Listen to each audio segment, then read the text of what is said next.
જોઈ લો તપાસી અંદર રામ સમોવડ બીજો કોઈ નથી. દેવળે દેવળે આ તો કરે છે હુંકારો કરી લો દેવળે દેવળે. અરે તમે મૂર્તિ મંદિરમાં જો મૂર્તિ હોમાં તાકો ને તો મૂર્તિને તમને બોલાવતા આવડવી જોઈએ તો મૂર્તિ એ બોલે. પણ બોલાવાની રીત ના આવડતી હોય તો એમ આ હૃદયની અંદર આ શરીરની અંદર એવો પરમાત્મા છે જેમ દૂધની અંદર ઘી ભરેલું છે એમ ઠસોઠસ પરમાત્મા ભરેલું. પણ ઘી ડાયરેક્ટ આપણે દૂધમાં આમ દિવેટ કરીને આમ કરીને બોલો એટલે દીવો થાય નહીં. એના માટે સાસના સોટાનો શંખ થાય સા દૂધને તો એ જોમી જાય દૂધ. જો કલર ના બદલાય ગુણ બદલાઈ જાય. ગુણ બદલાઈ જાય. જેમ દીકરી કુંવારી હોય તો હગું થાય ને એટલે એની ચાલ ચાલ બધી બદલાઈ જાય. એમ છાશનો શંખ થાય દૂધને એટલે એનો કલર ન બદલાય ગુણ બદલાઈ જાય. પછી એને વલોણું કરી મંથન કરી અને એક બાજુ છાશ આવે એક બાજુ તળિયે કૂચા આવે અને મોખણ ઉપર તરીને આવે. એમને કહેતા ઉપર વાળો દો ને આપણે બધા કહેતા કે ભાઈ ઉપર વાળો દો ને તો મોખણ છે કૂણું તરીને ઉપેરે આવે. પછી મોખણને તમે ગમે એટલું ડૂબાડો ને તો એવી તળિયે જાય ખરું પણ ફફ લઈને પાછો લૂંદો ઉપેરે આવતો રહે ડૂબે જ નહીં. હવે એનો કલર ના બદલાય શાહનો કે કૂચોનો એકે. પછી ઘી નાખો પણ જે કૂચા છે ને એ શાહનો શંખ કર્યો. સાસે પાછો કૂચોનો શંખ કર્યો એટલે શાહ બીજા જયારે કૂચા હોય ને એટલે ખાટી પાડી નાખે કોઈ કોમમાં ના રાખે. એટલે એ શંખ કરો તો કૂચોનો ના કરતા જોઈએ કે શાહ પીવાનું કોમ નહીં નાખે ખાટા બાઈ કઈ નાખે. શંખ કરજો તમે સંગત કરો રે નિર્મળ સંતની રે મારી જેવી. કોઈ નિર્મળ સદગુરુનો સંતનો સંગ કરી લ્યો. કોઈ સારો ધંધો કરતો હોય એનો સંગ કરી લ્યો. કોઈ ભજનનો સંગ કરી લ્યો. કોઈ પાડોશી હારો હોય પાડોશીનો સંગ કરી લ્યો. નહીતર માણસનો અવતાર મળ્યો છે ને આવ્યો છે ને એક પલની અંદર જતો વાર નહીં લાગે. જયા છે રાજા હતા સિકંદર જેવા હતા ને તોય જતા રહ્યા. આપણોય નહીં રહે એક દિવસ. પણ જતા જતા સંતો કહે છે કઈક તમારા નામની કમણી કરી લો. નામ શું છે એ સદગુરુ મહારાજ માથા હાથે આલે છે. મરજીવા હોય કોઈ માથું મેલે માથા હાથે મળે છે માલ. આ ભક્તિ મરજીવાના કોમની. મરજીવા એટલે મરીને જીવે એના કામનું છે ને કે પલ પલ સવારથી દિવસ ઉગે રાતના 12 વાગ્યા સુધી માણસ પલ પલ મરી રહ્યો છે. પણ કદાચ એક જ વખત ઠોમુકો મરી જાય ને તો પછી એને ઘડી ઘડી મરવું પડે. ગુરુ મહારાજના ચરણે જઈને મરી જાય. જન્મ અને મરણનો ચક્કર છે ને ગુરુ મહારાજ સમજાવે કે જો આ દેહથી પર તું છે આ દેહને ધારણ કરવા વાળો તું છે. કોકની વેટી ખોઈથી અંગૂઠી હોનાની એટલે બેન જ્યાં સાધુ મહાત્મા પણ કે બાપા મારી વેટી ખોઈ છે તમે ધ્યાન ધરો ને સમાધિ બેસીને જરા તપાસો મારી વેટી ક્યાં પડી છે. એટલે બાપજી પલોટી લગાવીને સમાધિ લગાવી કે બેન ગભરાય નહીં વેટી હોનામ જ પડી છે. તારી વેટી ક્યાં ખોવણી નહીં હોનામ છે. એમ આ દેહની અંદર એવો પરમાત્મા છે પણ આપણે પરમાત્મામાં નથી. બસ આખું જગત છોકર્યું તમે એમાં ના ફસાઈ તો એટલું ખાલી હોર રાખો આ દેહ એ જ જગત બીજું કોઈ નહીં. દેહ એ જ જગત. અને દેહને જો ઓળખી જાય ને તો દેહને ધારણ કરવા વાળો પરિબ્રહ્મ નારાયણ પરમાત્મા કઈક જુદો છે અને એના વડે જ વિશ્વ આખું છે બ્રહ્માંડ એના વડે. અરે ચંદ્ર સૂર્ય આકાશ પાતાળ પૃથ્વી જળ વાયુ આ બધું એના આધારે છે. હવે ઈ કોણ છે તમે છો. કેમ કે તમે ઓળખી લે હું સચ્ચિદાનંદ પરમ તત્વ એ આત્મા હું છું. બસ આટલું ખબર પડી જાય એટલે બધું તમારા હારે. એટલે કબીર સાહેબે કીધું સુન મેરી બુનિયા આપ મુએ તો ડૂબ ગઈ દુનિયા. આ દુનિયા તારાથી નહીં બધું તારાથી પણ તું દુનિયાથી. ઘણા વર્ષો પહેલા એક પિક્ચર આવી હતી ને એમાં રાજકુમાર કહેતો હતો હમકો મિટા સકે वो जमाने में दम नहीं जमाना हमसे है हम जमाने से नहीं. બધી દુનિયા કે મારાથી છે હું દુનિયાથી નથી. બસ આવું દેહ તમારા વડે છે. જો તમે ના હોય તો દેહ છે નહીં. તમારું ઉભો કરેલું છે મનની કલ્પના એ આ દેહ ઘડ્યો છે સાહેબ. જો મનની કલ્પના કદાચ ગુરુના શરણમાં મન જતું રહે ને તો બેડો પાર અને એટલે એક વાણી બોલું. ગુરુ મહારાજે વાણીની અંદર વાત કરી છે સાહેબ. साहेब तुझ में यूं बसे जो तिली के तेल, ज्ञान की गानी फेरा फरे, फिर देख ले उनका खेल.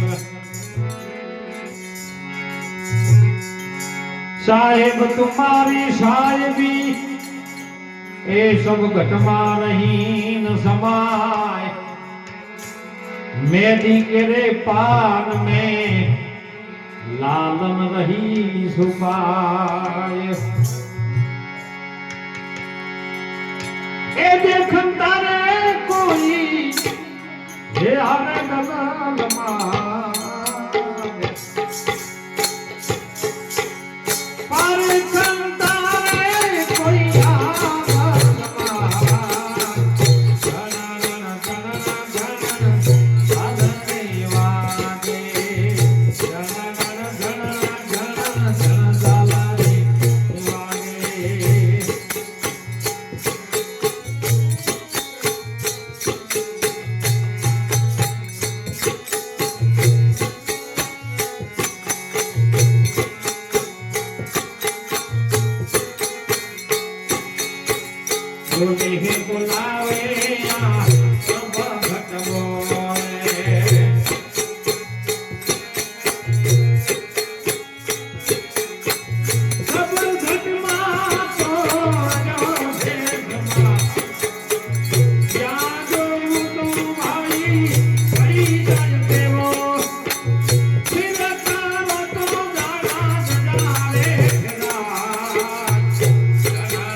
સબ ઘટ એટલે બધા જે કાયાના ઘાટ તેની અંદર બોલી રહ્યો છે.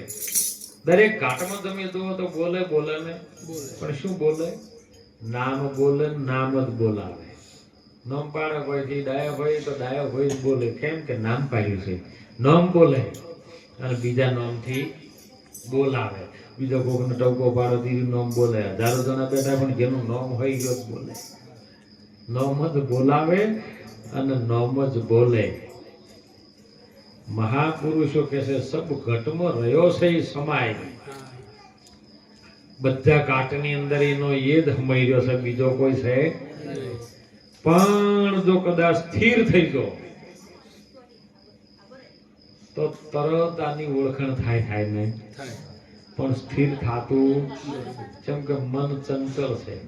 મન ચંચળ, મન ચિત, મન ચંચળ, મન કા કયા તુમ મત કરો, મન હે હરાયા ચોર. મનને તમારે જો લઈ જવું એ જાય, પણ મન સ્થિર થઈ જાય તો મન જ ભગવાન બની જાય. કેમ કે તમે મનને નવરું ન પડવા દો. જો નવરું પડશે તો તમને ખાવાનું નહીં. નવરા બેઠા કદાચ ગામના ગોદરેજ કે ચોકમાં થઈને બોકડા પર બેઠ એટલે તમે એકલા પડી ગયા. મને નવરું પડ્યું એટલે એ બીજાનું ખોદે. મારા હરિઓમ જેવા હતા ને, ખેતરમાં ગયા ને હાંકતા હતા વળ, અને એમાંથી ઘડો નીકળ્યો અને ઘડામાંથી ભૂત નીકળ્યું. કીધું કે બોલ, હુકમ કરો મને. કે છે કોણ? કે હું તો ભૂત છું. તમે કહેશો હું કામ કર્યું. કીધું હું કહું એ કરી કે હા સાચું ચોટી કાપી લીધી. હવે જેટલું ભણાવે ને એટલું હરી કામ કરે. કે જો કોઈ ખેતર શેડી આવો એટલે પેલું કલાકમાં ખેતર શેડી ફટ લઈને પાછું આવતું, બોલો ફટાફટ. પછી એની શરત મૂકેલી કે જો તમે મારી ચોટી ભલે કાપી પણ તમે મને કોમ નહીં આલો તો હું તમને ખાઈ જાય. જો તમે મને નવરું મેલ્યું તો હું તમને ખાવાનું ને. એવાની કીધું કે આપણે ખેતર શેડવા છે, શેડીએ પેલું કલાક 2 કલાકમાં શેડી પાછું આવ્યું. એને શું વાત ફટાફટ કોમ કે જેમ એ તો કે શેડાઈ ગયું. કે બીજું કોઈ નહીં, જંગલમાં ઝાડ બધા કાઢી નાખે. આજુબાજુ સરેડો હતો બધા ઝાડ હતો, પડતા કાઢી દેવાનું થયું. એટલે ઘરે આ ડોશીમાં બેઠા હતા, ચહેરો ઉદાસ કરી. ડોશીમાં કે ડોહા કેમ ચહેરો આ લીટીઓ આગા તો કે આ રેશમ ખાતામાં છે હમણાં નામ નીકળી જાય કે જેમ કે ના કરવાનું થઈ ગયું. છેડતો તો માંથી ઘરો નીકળ્યો ને ફોડ્યો ને માંથી નીકળ્યું તો ભૂત. મારું બોલું શરત મેચી છે પાછી એની કે જો મને નવરું પડવા દીધું કોમ નહીં આલો તો હું તમને ખાઈ જાય. મને ખેતર શેડાવાનું હતું, કીધું બપોરે શેડી રહ્યું, પાછું આવ્યું, પાછું મેં ઝાડ કાઢવા મેલ્યું અને હમણાં આવ્યું અને એમાં તરત આવી ગયું કે ડોહી કે ચિંતા કરશો નહીં, તમે સોના મના બેહો. તને ખબર નહીં હમણાં નોમ નીકળી જાય. આ તો બધું કે કશું કરશો નહીં. 53 હાથનો એક મોટો થોપલો લાવો, ખાડો ગાળો ફૂટ જેવો અંદર રાખો, 52 હાથનો બહાર રાખો. એ આવે ને તરત એમ કે મને કોમ ભણાવે એટલે તમારે કહી દેવાનું કે હું જેટલું બીજું કોમ ગોતી ન લાવું એટલી ઘડા થોપલે સડ ને ઉતર. ભૂત આવ્યું 5 વાગતે વાગતા ફટાફટ લાવો કોમ લાવો હડો નકે તમને ખાઈ ગયું કે ઉપર ભાઈ બીજું કોમ ગોતવા દો એટલી ઘડા તું હું તને આવ્યું કોમ ભણાવતું ધોબલે સડ ને ઉતર. હવે ધોબલે સડ ને ઉતર કર્યું ને એટલે પેલું થાચી ગયું. આ તો જેનું નેઠે ધોબલે સડવાનું ઉતરવાનું એટલે પાછું ઉતરીને પાછું આવીને પછી પડ્યું કે ભાઈ છે આપણે પેલી શરત છે ને ફોક કરવી. હવે તમને મુની ખો તમે કહેવાય જ કર્યું એમ ગુરુના ચરણનો જે ધોબલો વચન રૂપી પકડાઈ જાય ને પછી એ તમારું કીધું કરે તમને ના કરે. એ મહાપુરુષોનું કેવું આવું છે. અને એટલે કીધું બોલે બોલાવે સબ ઘટ બોલે સબ ઘટમાં રહ્યો છે આ સમાય. જો જોવું જો થઈ જાય તેવો, તમે જો નજર નાખો ને એ થઈ જાય. તમે જો નજર નાખો એવો થાય એવો. જેમ દર્પણમાં જઈને તમે આમ જોવો ને એટલે તમે તમને કેવા લાગો. કોઈ દાડો ફમી કાઢી હું ખરાબ લાગુ છું દર્પણમાં તો તમારા સિવાય બીજો સારો કોણ છે કહો? હે આમ તમારા સિવાય ખરાબ એ બીજો કોણ છે? આ બીજો કહો. દર્પણમાં જો કોઈ એમ કીધું હું આજ ખરાબ છું, ના એ તો જબ્બર લાગે સારું. 70 વર્ષ 75 વર્ષ થઈ ગયો તો કોઈ એમ કહો કે હજી મારું હજી ઠીક છું. પણ ખબર ને ગોઠીલા ફૂટી કેમ ઠીક છો. હવે જવાનો તોય સારું લાગે. અને જો તમે જ તમારા દુશ્મન છો બીજું કોઈ છે જો જોવું તો થઈ જાય તેવો અને સ્થિર કરો તો થાણા દિયા ઠેરાય. તરત ઠેરાઈ જાય એકદમ ભગવાન જેવો સ્વરૂપ તમારું દર્શન થઈ જાય અને તમે તમને જીતી લો થાય. નવ દરવાજા છે નવી રમતના 10મા મોલમાં એ દેખાય. 9 દરવાજા છે ને એમાં નવી નવી રમતો છે. 2 હર્યા 2 4 2 કોણના 6 મુખનો હાથ લિંગનો બુદ્ધદ્વારનો 9. આ 9 દરવાજાથી નવી નવી રમતો. આ 9 બંધ ના થાય ત્યાંથી 10મો ના કરે. 9 જ્યારે બંધ થાય ને 9નું કામ બંધ થઈ જાય ને એટલે 10મો ગુરુનો દ્વાર ગણત હોય. ગુરુનો દ્વાર કહો છે કે 9 દરવાજાની જે નવી રમત ચાલે છે ને એ બધી શ્વાસની છે અને શ્વાસમાં તમારું ધ્યાન જતું રહે તો 10મો ખુલી જાય અને એમાં ધ્યાન થાય તો તમે બેડો પાર થઈ જાય અને અહીંયા તમને નોમ પકડાઈ જાય. પછી ચોકે હું તો કહું માતાજીનું જ નામ પકડવાનું, ગોગા મહારાજનું જ ભલે નામ પકડવાનું, એમાં તમારો બેડો પાર થઈ જાય, એમાંથી એ તરી જવાય. અરે સાહેબ રાત નવગણને ડેપલી થઈને બેસીને આવી ખોડિયાર જેનું કામ કરી રહી. હે તમે જોવો બોર્ડર ઉપર જે વખત પાકિસ્તાન બધા યુદ્ધ થયું ભડાકા ફોડ્યા ને એ વખતમાં ખોરલધામ ચોકણ છે હાલમાં અને ચોકણ બોમ્બ નતા ફૂટ્યા. આ શક્તિ કામ કર્યું છે, કોણ કર્યું છે? અને એ શક્તિ જો તમારા હાથમાં આવી જાય ને તો બેડો પાર થઈ જાય. ઓ સીતારામ. અને એટલે મહાપુરુષો કહે છે બોલાવે સબ ઘટમાં બોલે, સબ ઘટમાં રહ્યો છે સમાય. જો જોવું તેઓ થઈ જાય તેવો પણ સ્થિર કરો તો તરત દેખાય. જો જણન ચાલરી 9 દરવાજા નવી રમતના 10મા બોલમાં એવો દેખાય. સોહી મહેલમાં સોહમ જે શ્વાસ આવે છે એ મહેલમાં મેં રમ બોલે છે, રમી રહ્યો છે, એ બોલે છે. આવે ને જાય શ્વાસ ટકરાવ થાય ને એટલે મોયથી અવાજ આવે અને ઈરો જ બોલે, બીજો કોઈ બોલે એવો નથી. જાપ અજંપા 100 ગરમાહી. જાપ હમણાં કીધું તું બોલ્યા ભગત રે પેલા તમે અજંપાના જાપ જપો. અજંપા શું? જે જપી ના બેહે એનું અજંપા. જપતું શું નથી? તમારો શ્વાસ ઘણી વાર ના જપે, બધું જપે પણ શ્વાસ જપે નહીં. અને જો શ્વાસ જપી જાય તો હરિહર પાદરા. અજંપાના તમે જાપ જપો. પેલા મહારાજો કી જાપ નહીં કે તમારે હમ નહીં આવ્યું, નક્ષત્ર હમ નહીં, લગનમાં પેલા કમોતર નડે છે જાપ કરજો, એ જાપ નહીં. આ મોય જાપના જાપ જપવાના છે. અજંપાના તમે જાપ જપો. 100 ઘર માહી. જાપ અજંપા તે ઘર નહીં. કારણ કે જે ઘર છે ને પરમાત્માનું એ કણાર્યું છે, કારણ કે મૂળ ઘરમાંથી ઉપર્યું છે. મૂળ ઘર તો એમનું એમ છે. આ તો બધી લહેરીઓ પવનની પાણીની છે. દરિયામાં તો એમનું એમ જ છે. તળિયામાં કોઈ દળ જ્યાં નહીં, તળિયામાં જે જાય તો જ મોતી દળ ને ના દળે. જાપ અજંપા 100 ઘર માહી. ચંદ્ર સૂર્ય ત્યાં પહોંચત નહીં. ચંદ્ર સૂર્ય ત્યાં પહોંચતા નથી પણ સૂક્ષ્મ સ્વરૂપે આગળ આવે. આપો આપણને દીએ ઓળખાય, પોતપોતાને ઓળખાણ થાય, પછી કહી શકો નહીં. અને એટલે દાસીજીઓને કીધું કે સાહેબ આ મારો મુજરો છે ને એ ગરીબનો હોભળીને તમે હોભળજો. અને હોભળજો એક જ વખત હોભળાઈ જાય પછી તમારે ફેર આખો દાડી કહેવું પડે. કેવી રીતનો એક વખત ખબર છે કે આપણા બાળકનો કોઈક જન્મ થાય અને એ બાળકને એની માં એમ કે કોણ આવે ને સમજે ત્યારે કે બેટા આ તારો બાપ છે. એક જ વખત કીધું જીવનમાં 80 વર્ષના 90 વર્ષના થઈને આપણે મરણ કોઈ દાડો આપણે બીજાને બાપ કીધું. કેવી વિશ્વાસ કેવી નિષ્ઠા થઈ ગઈ.